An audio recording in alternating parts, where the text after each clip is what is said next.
कांग्रेस बहिष्कृत मोहम्मद मुकिम दल गठन नहीं प्रतिक्रिया रखिंट बीजेडी बीजेपी और कांग्रेस नुआ दलर कौन प्रभाव पड़ोनी बीजेडी विधायक अरुण साहू ओडिशा रे नुआ दल होउछि कि नहीं जानी ना नुआ दलर कौन प्रभाव पड़ोनी बिजु जनता दल सबुबले गणमाध्यम शिरोनाम रही तेणु बिजु जनता दल सशक्त होई रहिबो बोली कहिसंती अरुण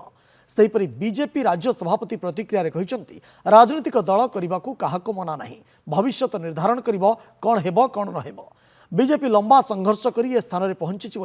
मनमोहन अंपटे वरिष्ठ कांग्रेस नेता शरत राउत कहते जे ओडिशा रे स्पॉन्सर राजनीतिक दल गढ़ा जाउछि पूर्वर एपरी अनेक दल गठन होइछि जार प्रभाव पड़िबो नाही बोली कहते शरत राउत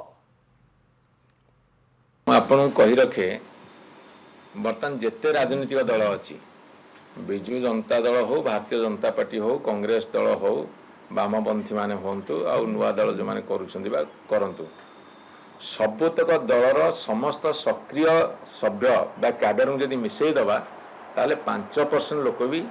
सीधा सड़क प्रत्यक्ष राजनीति नहांती अर्थात बहुत बड़ एरिया पड़ी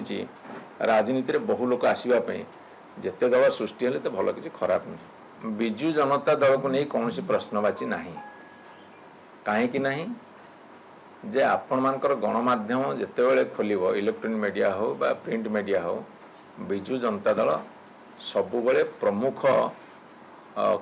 न्यूज है बाहर मेन न्यूज हूँ बिजु जनता दल जिते दिन पर्यंत बिजु जनता दल शिरोनाम मंडन करुव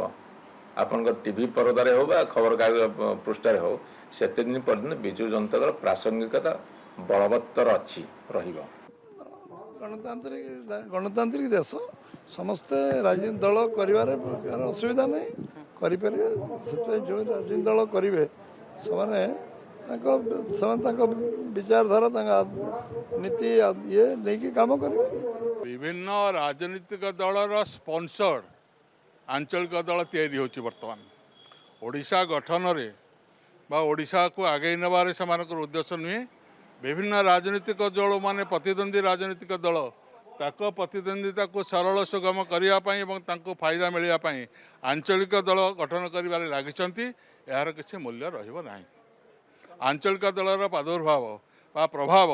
किसी रहा राज्य राजनीति में एम जमी आसते बाएं बाएं उड़ीजे।